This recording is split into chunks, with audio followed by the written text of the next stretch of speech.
Bueno, pues vamos a corregir los ejercicios de pensar de la parte de inmunología, que la verdad es que son bastantes. Empezamos con este primero, que se ha repetido 2 veces y al principio, bueno, el texto, el enunciado es bastante parecido, pero en la pregunta de abajo pues hacen 2 preguntas, ¿no? Leo el primero, contestamos al primero y después nos vamos al segundo. Dice, el polen es un cuerpo extraño para el organismo que provoca reacciones molestas como tos, estornudo, picor y congestión nasal a ciertas personas. ¿Significa esto que los alérgicos al polen padecen inmunodeficiencia? Razone la respuesta. Bueno, pues si nos vamos a la respuesta, ¿no? Dice que para obtener la máxima puntuación pues debemos indicar en la respuesta que los alérgicos no padecen una inmunodeficiencia, ya que la reacción que produce el sistema inmunitario frente al polen es un problema de hipersensibilidad. La inmunodeficiencia es que tu sistema inmunológico no funcionaba, ¿vale? No, como por ejemplo la enfermedad del SIDA. Aquí en el caso de la alergia lo que tiene la persona es una hipersensibilidad, ¿de acuerdo? Y si nos vamos ahora al segundo, pues dice, el polen es un cuerpo extraño para el organismo que en personas alérgicas provoca reacciones molestas. ¿Por qué un primer contacto con el polen en estas personas puede no provocar síntomas externos que sí se manifiestan tras una segunda exposición? Bueno, pues aquí tenemos la respuesta que nos dice que a lo mejor en un primer contacto pues no se producen síntomas externos, porque lo que se está produciendo es una respuesta primaria, una sensibilización a ese alergeno. Ya con un segundo contacto a ese alergeno, pues ya sí se desarrolla una respuesta secundaria y ya pues tendríamos las reacciones molestas que decíamos antes. Y la segunda pregunta que dice, ¿significa esto que los alérgicos al polen padecen inmunodeficiencia? Bueno, pues ya lo hemos contestado en el anterior, que no es una inmunodeficiencia, sino que es una hipersensibilidad. Bien, si pasamos a este ejercicio, dice, ¿qué quiere decir que un individuo está inmunizado contra la viruela? Bueno, pues estar inmunizado es que es resistente a los antígenos de esta enfermedad, en este caso la viruela. Por tanto, no volverá a sufrir esta enfermedad, porque ya está inmunizado. Y ahora, ¿cómo pudo haber adquirido esta inmunidad? Bueno, pues por un lado lo puede haber adquirido de forma natural, habiendo padecido viruela, superándola y ya queda inmunizado, o bien porque se ha vacunado y esto es de manera artificial. Pasamos al siguiente y dice, tras sufrir una determinada enfermedad, el organismo logra unas defensas frente a las mismas. ¿En qué consiste y cómo se consiguen estas defensas? Bueno, pues se trata de una inmunidad adquirida y lo que la persona tiene son células plasmáticas de memoria, ¿vale? Que recuerdan, ¿no? esa enfermedad porque ya la ha padecido. Después la siguiente dice, ¿es efectiva y permanente esta defensa en todos los casos? Bueno, pues la respuesta es que no. Eso va a depender de la enfermedad de la cual se trate. Dice que la inmunidad adquirida puede durar toda la vida del individuo o unos años o incluso periodos cortos. Eso va a depender de las células de memoria, ¿no? Incluso hay personas a lo mejor que no son capaces de crear células de memoria, lo estuvimos hablando con el tema de las vacunaciones, o que permanecen un periodo corto de tiempo. Y después incluso el microorganismo puede haber tenido cambios, mutaciones, ya no sé el mismo, con lo cual pues ya esas células de memoria no te sirven porque el microorganismo es distinto y es una infección nueva, que eso es lo que ocurre con el virus de la gripe, que como constantemente cada año está cambiando, está mutando, pues la vacuna que me he puesto este año y aunque tenga las células de memoria el año que viene, como el virus ha cambiado ya no me sirve, ¿vale? Venga, si seguimos, dice un empleado de una floristería se pinchó accidentalmente en un dedo con una espina de una rosa. Al cabo de 2 días, además de dolerle, el dedo presentaba hinchazón, temperatura elevada, color rojizo y tenía pus. Explique razonadamente qué tipo de respuesta se ha producido y cuáles son las causas de esta temperatura elevada y del pus. Bueno, pues los síntomas son el resultado de una reacción inflamatoria que es provocada por ese pinchazón, ¿no? de esa rosa que ha producido que se rompa el tejido y que se rompan las células, ¿vale? Y es una respuesta, si recordamos, inespecífica para combatir pues, esos microorganismos que han entrado en los tejidos. Lo de la temperatura elevada pues se debe a que los vasos sanguíneos se han dilatado y ha llegado mucha más sangre a la zona. Y la presencia de pus, bueno, pues la presencia de leucocitos muertos, de restos de microorganismos, de macrófagos que se concentran en esa zona. Vale, si seguimos al siguiente, dice, entre 1950 y 1960 en España hubo una epidemia de gripe. Ante la aparición reciente de brotes de gripe A y de sus consecuencias entre la población, las autoridades sanitarias consideran como personas de bajo riesgo a los mayores de 50 años, por lo que no es necesario que se vacunen. Explique por qué son de bajo riesgo y por qué no es necesario que se vacunen. Bueno, pues está diciendo que en del 50 al 1960 en España hubo una epidemia de gripe, ¿no? Entonces, las personas que tienen más de 50 años, pues vivieron esa epidemia de gripe, con lo cual estuvieron en contacto con el virus y muchas de ellas pues se inmunizaron, con lo cual por eso dice que son de bajo riesgo. ¿Es necesario vacunarlas? Bueno, pues no sería necesario porque el virus nos está diciendo que es bastante semejante, el de la gripe A es bastante semejante a la epidemia que hubo. Con lo cual, pues las personas de más de 50 gozan de inmunidad, ¿vale? Venga, nos vamos a este que se repite 2 veces y el enunciado cambia un poquito. Dice, si se trasplanta un órgano de una persona a otra, los trasplantados deben seguir un tratamiento de inmunodepresión. Sin embargo, a una persona que resultó quemada en un brazo, se le trasplantó piel de su espalda a la zona quemada y los médicos no le recetaron ningún tratamiento de inmunosupresión. Razones por qué en un caso se recetan inmunodepresores y en el otro no. Vale, pues en primer lugar nos ponen el caso de una persona trasplantada. A esta persona hay que inmunodeprimirla porque te están trasplantando un órgano de otra persona.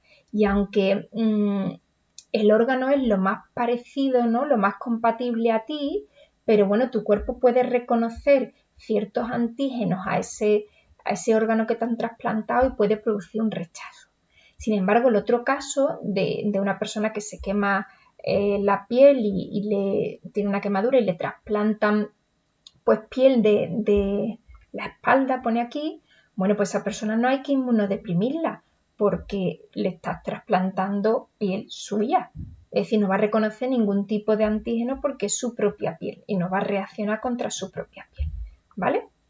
Y después el otro dice, un paciente que sufre una grave quemadura recibe un autotrasplante de piel para regenerar la zona quemada, no se le administran inmunodepresores porque el médico no lo considera necesario. Sin embargo, sí se le administran inmunodepresores a otro paciente trasplantado de corazón. Es el mismo caso, el enunciado cambia, pero las respuestas son semejantes, ¿vale? Que la tenéis también aquí abajo. Vale, pasamos a 2010 y dice, Antonio fue vacunado contra el sarampión y, sin embargo, a consecuencia de la vacuna, desarrolló la enfermedad con todos sus síntomas.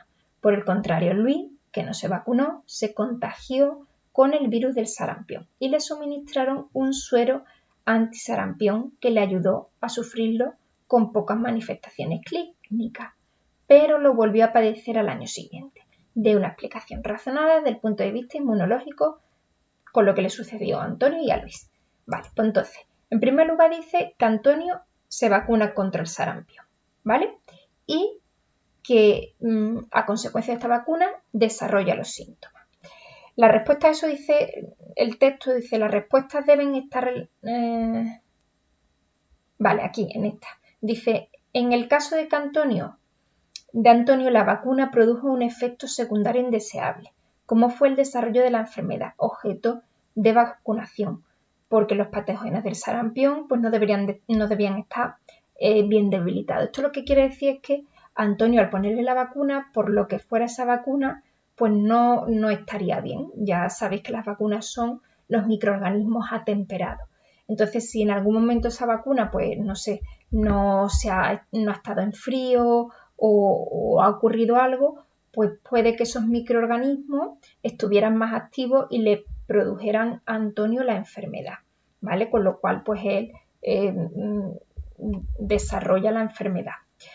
Por otro lado, dice que Luis no se vacuna, se contagia del sarampión y le administran el suero. Recordamos que el suero le introducen los anticuerpos contra el sarampión porque ya tiene la enfermedad, pero al administrarle el suero no le están introduciendo antígenos, por lo tanto, Luis no desarrolla las células de memoria, ¿vale? Con lo cual no tiene memoria inmunológica. En el momento en que más tarde vuelve a estar en contacto otra vez con el microorganismo, con el sarampión, ¿no? Con la enfermedad, vuelve a infectarse y la padece, ¿no? Que es lo que dice aquí, dice en el caso de Luis, el inconveniente de la sueroterapia es que la inmunidad obtenida con ella pues es de duración limitada, por eso Luis, al contagiarse de nuevo, se contagia de nuevo al año siguiente y padeció la enfermedad por segunda vez, ¿vale? ¿Verdad? Lo que está haciendo es compararnos este ejercicio la vacuna con la sueroterapia. Si pasamos al siguiente, dice, ¿por qué las bacterias que se encuentran en nuestro cuerpo, intestino, piel y que en condiciones normales son beneficiosas pueden en determinadas circunstancias producirnos enfermedades? Bueno, leo el texto y ahora lo explico con mis palabras para que lo entendáis. Dice la respuesta, si se produce una depresión del sistema inmunitario, disminuye las defensas del organismo y los microorganismos pueden crecer descontroladamente y ocasionar enfermedades. Y también dice que se considera como válida la respuesta si se argumenta que los microorganismos pueden atravesar las barreras donde están confinados. Vale. Bueno, pues lo primero sería decir que nosotros estamos rodeados de microorganismos, que estos, pues bueno, los mantenemos un poquito al límite porque nuestro sistema inmunológico está activo. En el momento en que nuestro sistema inmunológico pues se viene abajo, ¿no? Las defensas del organismo bajan por los motivos que sean, ¿no? Por haber padecido otra enfermedad, no sé, por ejemplo, las chicas cuando tienen la menstruación pues se baja un poquito las defensas, algún, no sé, algo emocional, ¿no? Algún momento así de depresión, total, que las defensas bajan. Entonces, en ese momento, los microorganismos que nos rodean aprovechan para infectarnos. ¿Por qué? Porque nuestros soldaditos están un poco dormidos y no nos defienden bien. Eso sería una posible respuesta, ¿vale? Con un lenguaje más técnico, no habléis de soldaditos. Por otro lado, también dice que, bueno, que los microorganismos pueden atravesar las barreras, ¿no? Si en algún momento pueden atravesar esas barreras, como por ejemplo la piel, pues producen también la infección. Vale.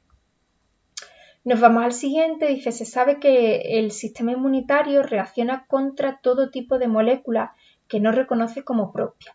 Pero, ¿cuál es la causa de que rechacemos proteínas que nos son inyectadas, mientras si las tomamos por vía digestiva generalmente no provocan la respuesta de nuestro sistema inmune?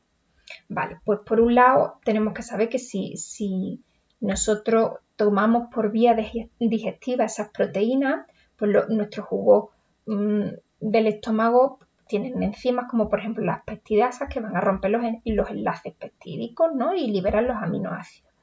Mientras que por vía sanguínea pues te introducen esa proteína y tú no la rompes, no hay peptidasas que te rompan esa proteína y te den los aminoácidos, con lo cual el sistema inmunitario puede reconocer esas proteínas como que no son propias y responde a ellas. Nos vamos a 2011 y dice, ¿son todas las enfermedades de origen infeccioso? Pues no, todas las enfermedades no son de origen infeccioso, porque no todas están producidas por microorganismos. Hay enfermedades como por ejemplo cáncer, ¿no? Que no todos los tipos de cáncer están provocados por microorganismos y muchos son congénitos, por ejemplo. Después dice, ¿producen enfermedades todas las infecciones? Bueno, pues algunas infecciones son locales y no llegan a producir enfermedades. Imaginaos cualquier tipo de herida que yo me he hecho que se me infecta en la mano, pero no llega a producirme una enfermedad. Y después, ¿por qué son contagiosas las enfermedades infecciosas? Bueno, pues son contagiosas porque los microorganismos que las producen se pueden transmitir de unos organismos a otros y mediante diferentes mecanismos, por ejemplo, pues por el aire, por la saliva, ¿no? Por muchas vías. Entonces van infectando a un microorganismo, perdón, a un organismo y a otros, que es lo que está pasando con la pandemia que tenemos ahora. Si nos vamos al siguiente, dice, para prevenir la hepatitis B basta administrar 3 dosis de vacuna, a los 2, a los 4 y a los 15 meses de edad. Mientras que en el caso de la gripe, incluso vacunándose todos los años, puede padecer la enfermedad. Propongo una explicación. Bueno, pues nos está comparando dos enfermedades. La hepatitis B, que tú te vacunas y te pones 3 dosis y con eso tienes suficiente.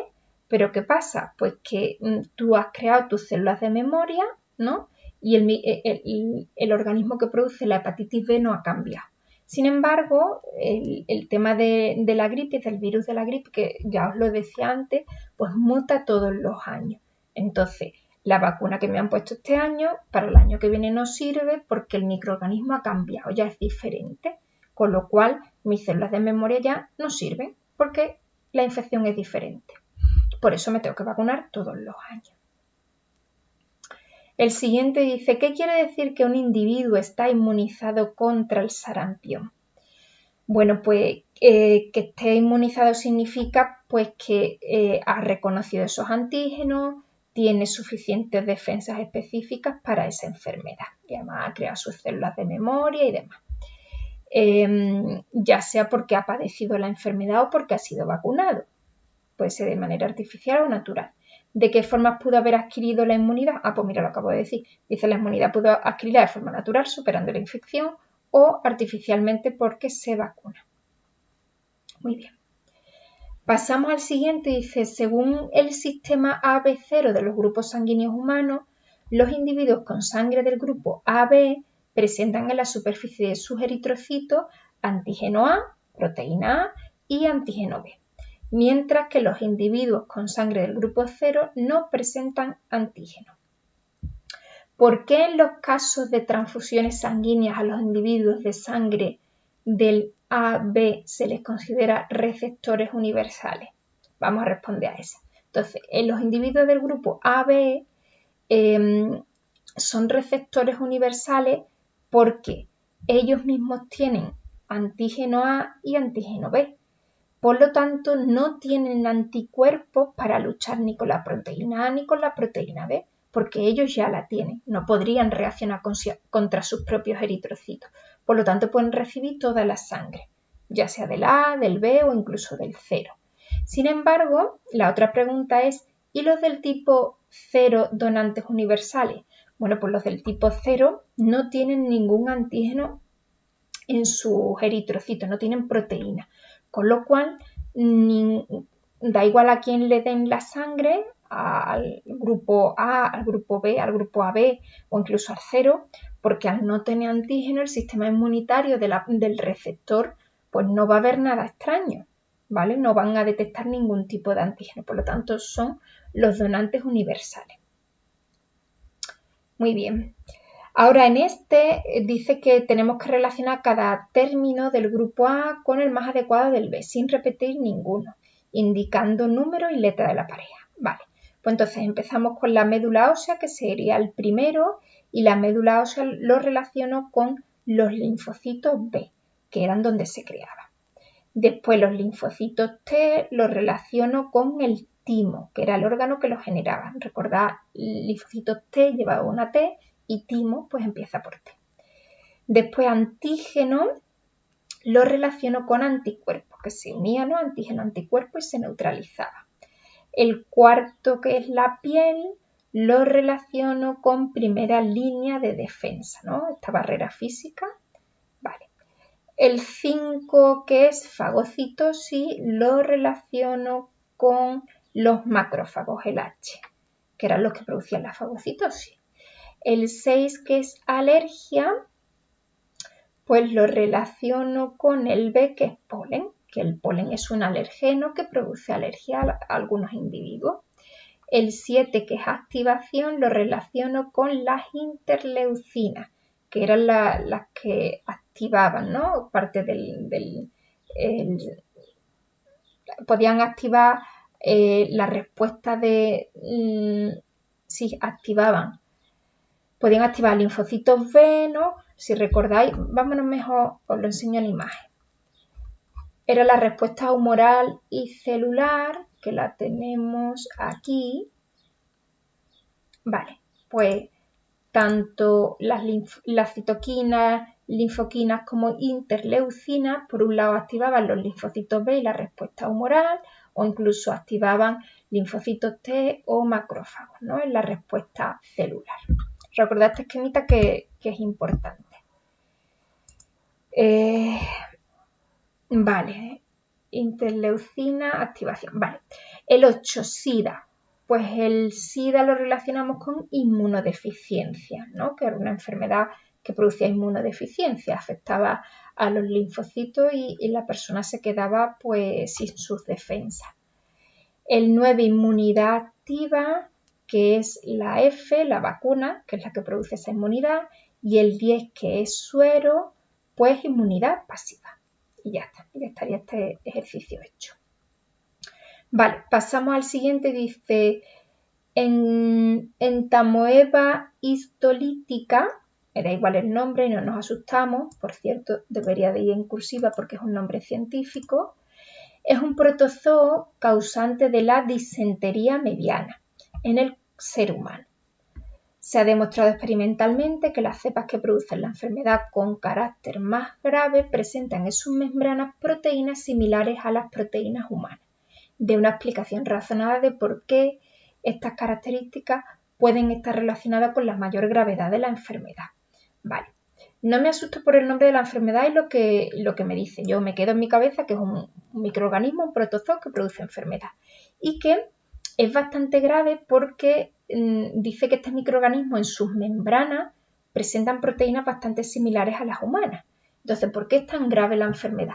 Bueno, pues porque las proteínas que tienen este microorganismo, al parecerse tanto a mis propias proteínas, mi sistema inmunológico no detecta esos antígenos, con lo cual mis soldaditos no se dan cuenta que ese microorganismo, que esa ameba, me está infectando y es externa, con lo cual no lucha, lo que está haciendo es camuflarse, se pone un disfraz, ¿no? Que se parece mucho a mis proteínas y mi sistema inmunológico no lo detecta.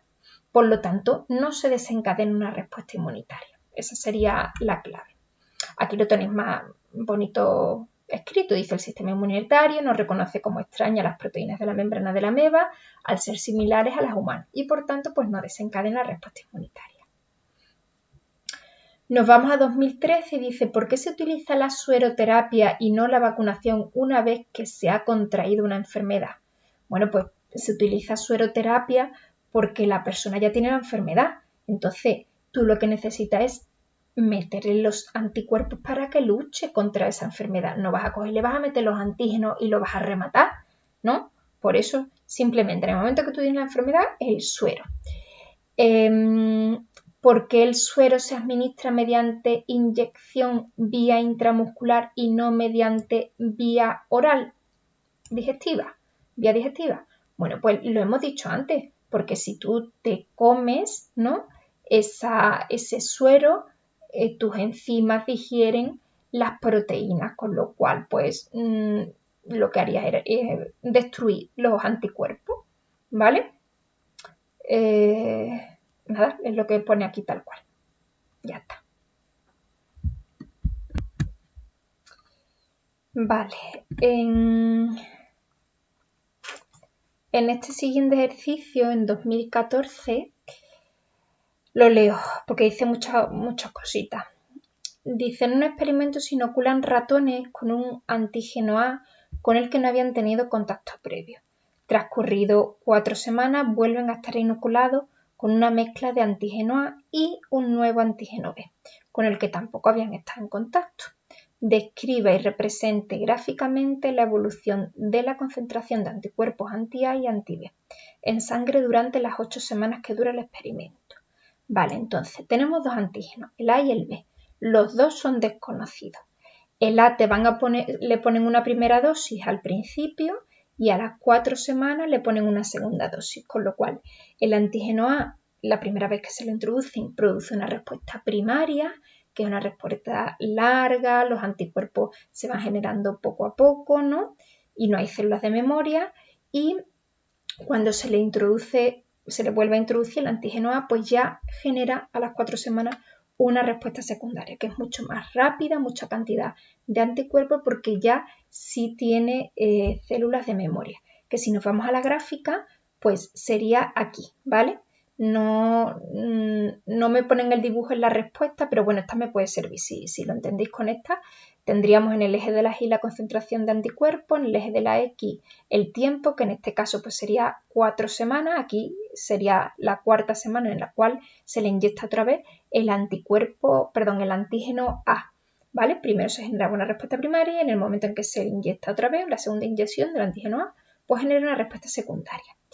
Aquí no estaría dibujado otra línea de otro color que sería el antígeno B, que hemos dicho que se le inyecta a la vez que el antígeno A la cuarta semana, la segunda vez que se le inyecta el antígeno A.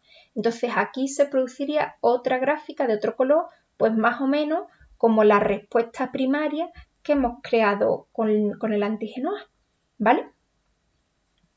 Y ya está, ya el ejercicio estaría hecho. Aquí nada, en la respuesta tenéis descrito lo que os acabo de decir y es que la representación gráfica no me la ponen, pero es como yo he comentado, ¿vale? Pasamos al siguiente ejercicio y dice: la artritis reumatoide es una enfermedad autoinmune. Un tipo de medicamentos que se utilizan para tratar esta enfermedad son los inmunodepresores. Explique razonadamente este hecho.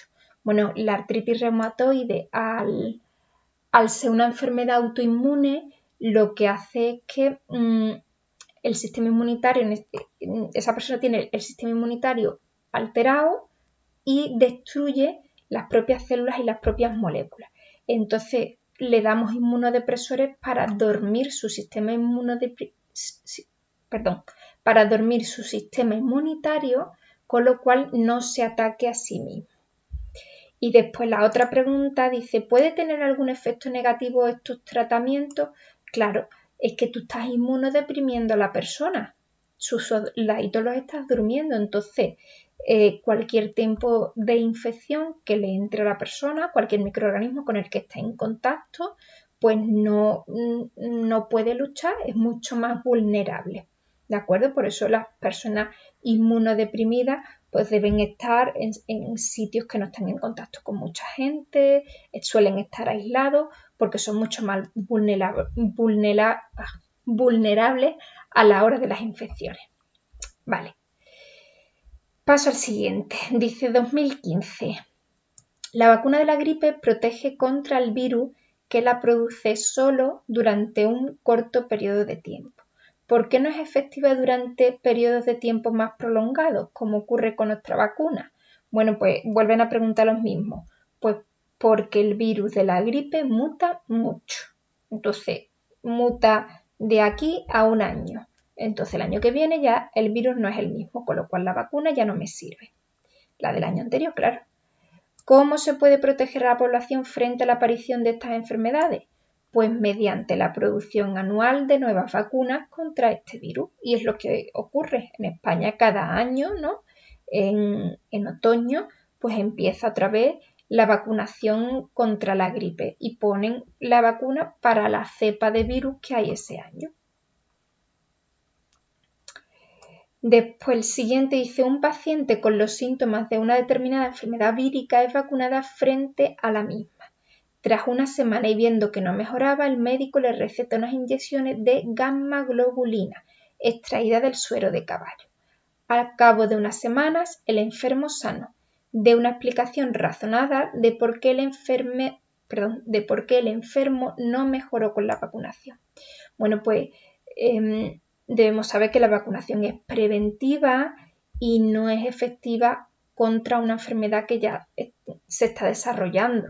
Entonces, si el paciente ya tenía síntomas de una determinada enfermedad vírica, es que ya tendría la enfermedad. Tú le pones la vacuna y lo que le estás introduciendo son los antígenos, con lo cual tarda mucho tiempo en generar esa respuesta primaria para luchar contra ese antígeno. Lo ideal que es ponerle el suero, introducirle los anticuerpos. Por eso dice que en el momento en que se le pone el suero, la inyección de gamma-globulina, que es la inyección de anticuerpos, la persona sana. Después dice, ¿y si lo hizo con la administración? Vale, sí, ya hemos contestado. Dice, ¿por qué? De una explicación razonada de por qué el enfermo no mejoró con la vacunación, lo hemos dicho, y sí con la administración del suero, también lo he contestado, ¿no? Con el tema de que le introducíamos los anticuerpos. La sueroterapia es curativa, no preventiva, curativa. Muy bien. Nos pasamos a este que dice, la viruela es una enfermedad vírica que fue erradicada hace más de 30 años a través de un programa de vacunación a nivel mundial. ¿Por qué no se puede erradicar la gripe vírica estacional utilizando un plan de vacunación similar al de la viruela? Otra vez nos pregunta lo mismo. Porque el virus de la gripe muta y todos los años el microorganismo es diferente, la cepa de virus es diferente. No digamos microorganismo porque no es tal cual un microorganismo, es un virus. Después dice, si se hubiera puesto en práctica un plan de sueroterapia a nivel mundial para eliminar la viruela, ¿habría tenido los mismos resultados? Bueno, dice el texto, no hubiera tenido el mismo efecto, ya que la sueroterapia, la inmunidad es temporal y los anticuerpos inoculados terminan por desaparecer. Claro, es que si lo que hacemos es introducir el suero, introducimos los anticuerpos. No producimos ninguna respuesta inmunitaria, con lo cual no se crean células de memoria. Entonces la persona en el momento en que está otra vez en contacto con la enfermedad, en este caso la viruela, ¿no era? Sí, pues está otra vez en contacto y volvería a enfermar. Lo ideal es la vacuna, que es preventivo, y el suero es curativo, ¿vale? Venga, dice, a diferencia de lo que ocurre en la placenta humana, la placenta de la mayoría de los animales domésticos de granja es impermeable para macromoléculas como las proteínas complejas que no pueden pasar de la circulación materna a la fetal. Explique un posible mecanismo por el que las hembras de los animales pueden transferir inmunidad a sus crías recién nacidas, que están desprotegidas y con muy poca capacidad de respuesta inmune propia. Bueno, pues aquí os leo la respuesta y ahora lo explico. Dice, la inmunidad es aportada por la madre una vez que la cría ha nacido durante el amamantamiento, transfiriéndole así los anticuerpos específicos desarrollados de por la madre mediante una respuesta inmune activa. Es decir, por la leche le transmite esos anticuerpos. Si nos vamos al PowerPoint, cuando vimos los anticuerpos y vimos los tipos, ¿no? Que yo os dije, esto lo tenéis que saber, yo sé que hay que utilizar la memoria, pero no hay que dar más remedio. Pues recordad que los anticuerpos, la inmunoglobulina A, pues se le pasaba al recién nacido a través de la leche. Los mamíferos damos inmunidad a nuestras crías, ¿vale? Entonces fijaos cómo tiene que ver con eso. Y después dice, indique qué tipo de respuesta inmune está implicada y nombre las moléculas del sistema inmunitario que transferirán inmunidad a sus crías. Bueno, pues la inmunidad que adquiere la cría la cría lactante, pues una inmunidad natural pasiva, y lo que se le transfiere a la cría son anticuerpos. Vale. Dice, en un centro médico hay 2 pacientes A y B infectados por el virus del ébola. Fijaos que os dije que les gusta mucho cuando ha ocurrido una enfermedad así importante a nivel mundial, pues después a los años siguientes suele salir alguna pregunta utilizando el término. Bueno, pues en 2017 utilizaron el tema del ébola, que ocurrió años atrás. No me extrañaría, a lo mejor este año no, pero no me extrañaría que el año que viene o el siguiente hablarán del COVID seguramente. Entonces, repito, un centro médico, hay 2 pacientes A y B infectados por el virus del ébola. El paciente A se le inocula suero sanguíneo de pacientes que han superado la enfermedad causada por este virus, mientras que al paciente B se le inocula un medio conteniendo partículas muertas del virus. Indique cuál de los 2 tratamientos será más adecuado. Vale. Bueno, pues resulta que dice que los 2 pacientes están infectados de ébola. Al primero le vamos a inocular el suero y al otro lo que le vamos a inocular es la vacuna. Entonces, si leemos el texto, dice el tratamiento más adecuado es el suministro al paciente A, ya que el suero que se le ha inoculado tiene los anticuerpos, porque si os dais cuenta la persona tiene la enfermedad, entonces lo que hay que es curarla y como ya la está padeciendo, pues lo que hay que darle son los anticuerpos, el suero. Sin embargo, el B dice no hay ninguna ayuda inmunológica previa y por tanto su sistema inmunológico ha de sintetizar los anticuerpos. No es lo más adecuado al B porque si ya padece la enfermedad, tú le estás poniendo está diciendo un medio, le inoculas un medio conteniendo partículas muertas del virus, es tal cual la vacuna, pero que la persona está enferma, con lo cual va a tardar mucho en generar una respuesta primaria y la persona puede llegar a morir. Lo ideal es el suero y cuando ya la persona está curada, pues entonces se le puede poner la vacuna para que genere una respuesta primaria y tenga sus células de memoria. Eso es lo ideal. Después dice el siguiente, se inocula por primera vez a un caballo con la toxina que produce el tétanos en humanos. En el transcurso de varias semanas el caballo vuelve a ser inoculado varias veces con esa misma toxina. Una semana después de la primera inoculación se le extrae sangre para analizarla. Dice A. Justifica el tipo de respuesta inmune que se habrá producido en esta primera semana y cómo variará la cantidad de anticuerpos. Bueno, pues lo que hemos generado en el caballo al introducirle esa toxina por primera vez es una respuesta primaria porque es la primera vez que está en contacto con esa toxina. ¿Qué va a pasar con los anticuerpos? Pues va a aumentar de manera moderada, ¿no? Poquito a poco en el transcurso del tiempo. Es una respuesta, si recordáis, primaria. Y después el apartado B dice, razona cómo cambiará la concentración de los anticuerpos en la sangre de caballo tras las sucesivas inoculaciones varias semanas después. Bueno, pues lo que va a ocurrir ya son respuestas secundarias, porque ya su sistema inmunológico reconoce esa toxina porque ya tiene células de memoria. Entonces dice que la respuesta a la cantidad de anticuerpos aumentará considerablemente y de forma muy rápida porque tiene esas células de memoria, una respuesta secundaria. Fijaos que esto lo preguntan mucho, lo de la respuesta primaria y secundaria.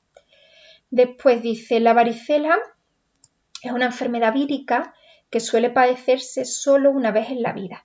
¿Cómo explica que las personas que han sufrido alguna vez la varicela queden protegidas durante toda la vida? Bueno, pues esto se refiere tiene que ver con la memoria inmunológica, ¿no? Cuando ya hemos padecido la enfermedad, en nuestro cuerpo quedan células de memoria y que generan pues una respuesta secundaria en el momento que están en contacto otra vez con ese antígeno, con esa enfermedad. Apartado B, indique qué tipo de respuesta inmune se produce. Pues una inmunidad natural activa porque ha padecido la enfermedad. C, ¿qué función desempeñan los linfocitos B tras un segundo ataque del virus? Bueno, pues los linfocitos B van a reconocer al virus, ¿no? Después se va a desencadenar una respuesta humoral rápida y efectiva contra ese microorganismo, ese virus. Y lo que sería una respuesta inmunitaria secundaria. Pasamos al siguiente, dice, existen enfermedades como la rubeola para que es suficiente vacunar o superar la enfermedad una vez para quedar protegidos durante toda la vida. Y después dice, B, para otras enfermedades como la gripe, la vacunación o el padecimiento de la misma no implica quedar protegido permanentemente. Explique la razón. Bueno, pues lo mismo. Aquí lo que tenemos que contestar es que la gripe, el virus de la gripe muta constantemente, entonces las cepas van cambiando y la vacuna de un año no nos sirve para el siguiente año y la rubeola, por ejemplo, pues no cambia de un año a otro. Entonces, si tú has padecido la enfermedad o ya te has vacunado, pues existe memoria inmunológica, ya no necesitas más vacunas. ¿De acuerdo? Si leemos la respuesta así que viene en el texto, dice los antígenos de muchos agentes infecciosos no varían o lo hacen muy poco, por lo que la vacunación contra ellos es efectiva toda la vida. Y en otros casos, como la gripe, pues muta, ¿no? Por lo tanto, no estamos protegidos permanentemente. Fijaos las veces, yo creo que es ya la tercera o la cuarta vez que preguntan lo mismo de la gripe. Y ya el último ejercicio, pues dice, a un individuo se le irradia el timo de forma accidental. ¿no? Se le dan radiaciones de manera accidental, quedando el órgano totalmente disfuncional, es decir, que no funciona. ¿Se afectará su respuesta inmune específica? Bueno, pues sí. ¿Por qué? Porque su respuesta inmune específica depende de los linfocitos T, es decir, el timo, si recordáis, fabricaba los linfocitos T, entonces si yo me cargo el timo, deja de funcionar el timo, no fabrico linfocitos T. Por lo tanto, pues la respuesta inmune está afectada. Después, ¿será más proclive a infecciones? Claro, porque no tiene linfocitos T, su sistema inmunitario está afectado, entonces, claro que tiene más probabilidades de tener infecciones.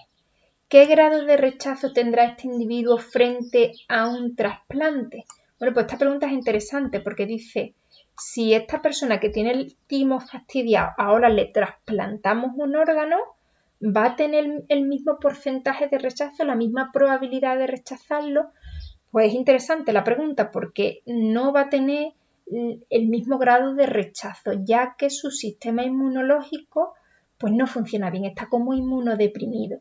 Por lo tanto, no va a reconocer esas células extrañas que le están trasplantando de otro órgano.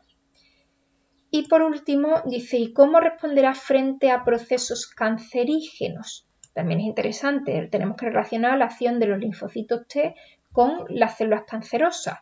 Bueno, pues dice, responde peor a un proceso cancerígeno, ya que no habrá respuesta eficaz frente a esas células tumorales y éstas continuarán dividiéndose.